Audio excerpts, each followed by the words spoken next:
Hello friends, ಇವತ್ತಿನ recipe chocolate dessert ಅಥವಾ chocolate pudding. ಈ ಚಾಕ್ಲೇಟ್ ಪುಡ್ಡಿಂಗ್ ಹೊರಗಡೆ ಎಲ್ಲ ತುಂಬ ಎಕ್ಸ್ಪೆನ್ಸಿವ್ ಆಗಿದೆ. ಇದನ್ನು ಮನೆಯಲ್ಲೇ ಕಡಿಮೆ ಖರ್ಚಿನಲ್ಲಿ ಯಾವ ರೀತಿ ಮಾಡ್ಕೊಳ್ಬೋದು ಅನ್ನೋದನ್ನು ತಿಳಿಸ್ಕೊಡ್ತಾ ಇದ್ದೀನಿ. ಇದನ್ನು ಮಕ್ಕಳು ದೊಡ್ಡವರು ತುಂಬ ಇಷ್ಟಪಟ್ಟು ತಿಂತಾರೆ. ಬನ್ನಿ ಹಾಗಾದರೆ ರೆಸಿಪಿ ಸ್ಟಾರ್ಟ್ ಮಾಡೋಣ.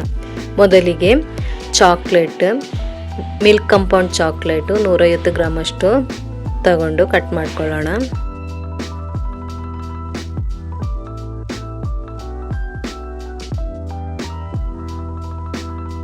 ಈ ಚಾಕ್ಲೇಟಿಗೆ 1/4 ಕಪ್ಪಷ್ಟು ಕ್ರೀಮ್ ಬಿಸಿ ಮಾಡಿದ್ದು ಹಾಕ್ಕೊಂಡು ಚೆನ್ನಾಗಿ ಮೆಲ್ಟ್ ಮಾಡ್ಕೊಳ್ಳೋಣ. ನೋಡಿ, ಇವಾಗ ಚಾಕ್ಲೇಟ್ ಚೆನ್ನಾಗಿ ಮೆಲ್ಟ್ ಆಗಿದೆ. ಇದನ್ನು 2 ಪಾರ್ಟ್ಗಳಾಗಿ ಮಾಡ್ಕೊಳ್ಳೋಣ. ಇದರಲ್ಲಿ ಅರ್ಧದಷ್ಟನ್ನು ಇನ್ನೊಂದು ಬೌಲಿಗೆ ಹಾಕಿ ಇಟ್ಕೊಳ್ಳೋಣ. ಅದು ಯಾಕೆ ಅನ್ನೋದನ್ನು ಮುಂಬರೋ ವಿಡಿಯೋದಲ್ಲಿ ತೋರಿಸ್ತೀನಿ. ಇದನ್ನು ತಣ್ಣಗಾಗೋದಕ್ಕೆ ಒಂದು ಸೈಡಲ್ಲಿ ಇಟ್ಕೊಳ್ಳೋಣ. ಇವಾಗ ಪಿಸ್ತಾ, ಗೋಡಂಬಿ, ಬಾದಾಮಿಯನ್ನು 2 ಟೇಬಲ್ ಸ್ಪೂನ್ ಅಷ್ಟು ತಗೊಂಡು ಅದನ್ನು ಡ್ರೈ ರೋಸ್ಟ್ ಮಾಡ್ಕೊಳ್ಳೋಣ. ನೋಡಿ, ಇವಾಗ ಇದು ರೆಡಿಯಾಗಿದೆ. ಇದನ್ನು ಬಿಸಿ ಆರಿದ ನಂತರ ಒಂದು ಮಿಕ್ಸಿ ಜಾರಿಗೆ ಹಾಕ್ಕೊಂಡು ಗ್ರೈಂಡ್ ಮಾಡ್ಕೊಂಡು ಬರೋಣ. ನೋಡಿ, ಇದು ಚೆನ್ನಾಗಿ ಹುಡಿಯಾಗಿದೆ. ಇದಕ್ಕೆ 1/4 ಕಪ್ಪಷ್ಟು ಮಿಲ್ಕ್ ಮೇಡ್ ಹಾಕ್ಕೊಂಡು ಗ್ರೈಂಡ್ ಮಾಡ್ಕೊಂಡು ಬರೋಣ.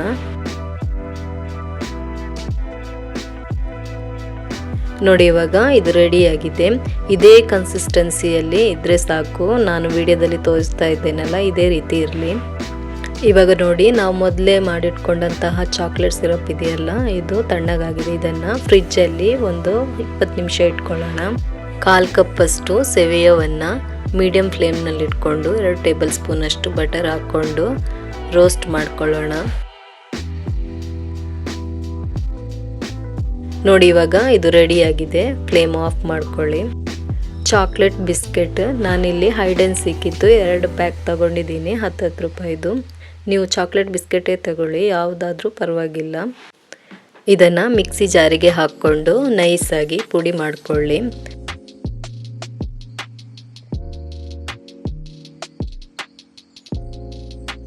ನೋಡಿ, ಇವಾಗ ಈ ರೀತಿ ಪುಡಿ ಮಾಡ್ಕೊಳ್ಳಿ. ಇದೇ ರೀತಿ ನೈಸಾಗಿ ಪುಡಿ ಮಾಡ್ಕೋಬೇಕು.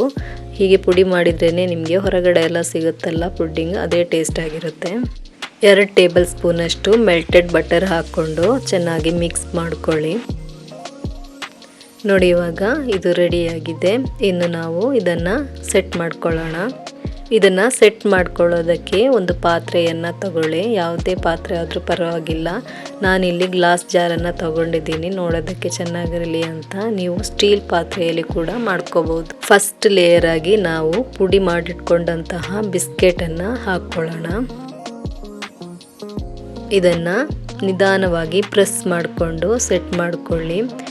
ಗ್ಲಾಸನ್ನು ಉಪಯೋಗಿಸಿಕೊಂಡು ಕೂಡ ನೀವು ಸೆಟ್ ಮಾಡ್ಕೋಬಹುದು.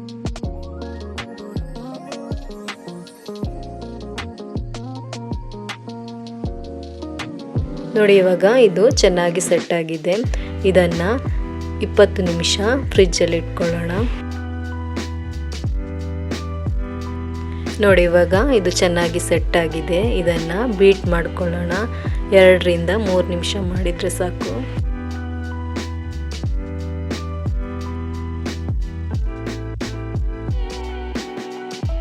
ನೋಡಿ, ಇದು ಇವಾಗ ರೆಡಿಯಾಗಿದೆ. ನೋಡಿ, ಇದು ಸೆಟ್ ಆಗಿದೆ. ಇವಾಗ 2ನೇ ಲೇಯರ್ ಆಗಿ ನಾವು ಮಾಡಿಟ್ಕೊಂಡಂತಹ ಚಾಕ್ಲೇಟ್ ಕ್ರೀಮ್ ಅದನ್ನು ಹಾಕ್ಕೊಳ್ಳೋಣ. ಇವಾಗ ಈ ಕ್ರೀಮನ್ನು ಚೆನ್ನಾಗಿ ಸ್ಪ್ರೆಡ್ ಮಾಡ್ಕೊಳ್ಳಿ. 2ನೇ ಲೇಯರ್ ಹಾಕ್ಕೊಳ್ಳುವಾಗ ನಾವು ಮೊದಲು ಬಿಸ್ಕೆಟನ್ನು ಸೆಟ್ ಮಾಡಿ ಆದ ನಂತರನೇ ಹಾಕ್ಕೊಳ್ಬೇಕು. ಬಿಸ್ಕೆಟ್ ಲೇಯರ್ ಇದೆಯಲ್ಲ ಮೊದಲನೇದು, ಅದನ್ನು ನೀವು ಚೆನ್ನಾಗಿ ಪ್ರೆಸ್ ಮಾಡಿಕೊಂಡು ಹಾಕ್ಕೊಂಡ್ರೆ 2ನೇ ಲೇಯರನ್ನು ಚೆನ್ನಾಗಿ ನಾವು ಸ್ಪ್ರೆಡ್ ಮಾಡ್ಕೊಳ್ಬೋದು. ಇವಾಗ ನೋಡಿ, 2ನೇ ಲೇಯರ್ ಕೂಡ ಚೆನ್ನಾಗಿ ಸ್ಪ್ರೆಡ್ ಆಗಿದೆ. ಇದನ್ನು ಪುನಃ ಒಂದು 10 ನಿಮಿಷ ಫ್ರಿಜ್ಜಲ್ಲಿ ಇಟ್ಕೊಳ್ಳೋಣ. ಇವಾಗ ನೋಡಿ 10 ನಿಮಿಷ ಆಗಿದೆ. ಇದು ಕೂಡ ಚೆನ್ನಾಗಿ ಸೆಟ್ ಆಗಿದೆ. ಇವಾಗ ಇದರ ಮೇಲೆ 3ನೇ ಲೇಯರ್ ಆಗಿ ನಾವು ರೆಡಿ ಮಾಡಿಟ್ಕೊಂಡಂತಹ ನಟ್ಟಿ ಕ್ರೀಮ್ ಇದೆಯಲ್ಲ ಅದನ್ನು ಹಾಕ್ಕೊಳ್ಳೋಣ. ಇದನ್ನು ಕೂಡ ಚೆನ್ನಾಗಿ ಸ್ಪ್ರೆಡ್ ಮಾಡ್ಕೊಳ್ಳಿ.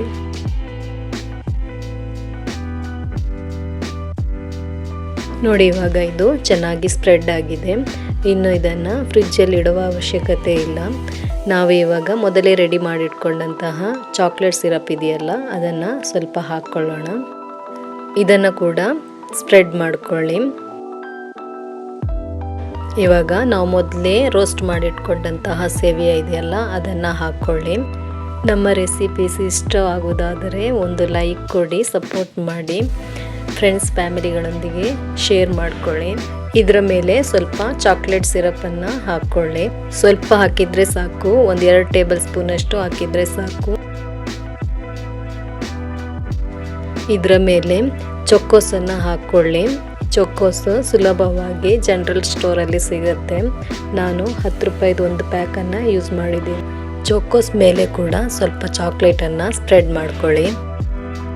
ಕೊನೆಯದಾಗಿ ಸಣ್ಣ ಸಣ್ಣದಾಗಿ ಕಟ್ ಮಾಡಿದ ಡ್ರೈ ಫ್ರೂಟ್ಸನ್ನು ಹಾಕ್ಕೊಂಡ್ರೆ ನಮ್ಮ ಚಾಕ್ಲೇಟ್ ಪುಡ್ಡಿಂಗ್ ರೆಡಿಯಾಗಿದೆ. ಇದನ್ನು 10 ನಿಮಿಷ ಫ್ರಿಜ್ಜಲ್ಲಿ ಇಟ್ಕೊಂಡು ಸರ್ವ್ ಮಾಡ್ಕೋಬೋದು. ಹಾಗಾದರೆ ನೋಡಿದ್ರಲ್ಲ ಎಕ್ಸ್ಪೆನ್ಸಿವ್ ಆಗಿರುವ ಚಾಕ್ಲೇಟ್ ಪುಡ್ಡಿಂಗನ್ನು ಹೇಗೆ ಕಡಿಮೆ ಖರ್ಚಿನಲ್ಲಿ ಮಾಡ್ಕೋಬೋದು ಅಂತ. ಹಾಗಾದರೆ ನೀವು ಒಮ್ಮೆ ಟ್ರೈ ಮಾಡಿ ನೋಡಿ. ಇವಾಗ ಇದು ರೆಡಿಯಾಗಿದೆ. ನೀವು ಸರ್ವ್ ಮಾಡುವಾಗ ಇದನ್ನು ಚಿಲ್ಡ್ ಮಾಡ್ಕೊಂಡೇ ಸರ್ವ್ ಮಾಡ್ಕೊಳ್ಳಿ, ತುಂಬ ಟೇಸ್ಟಿಯಾಗಿರುತ್ತೆ. ಈ ರೀತಿಯಾದ ಸಿಂಪಲ್ ರೆಸಿಪೀಸ್ಗಳಿಗೆ ನಮ್ಮ ಚಾನಲನ್ನು ಸಬ್ಸ್ಕ್ರೈಬ್ ಮಾಡೋದನ್ನು ಮರಿಬೇಡಿ. ಹಾಗಾದರೆ ಮುಂದಿನ ವಿಡಿಯೋದಲ್ಲಿ ಸಿಗೋಣ.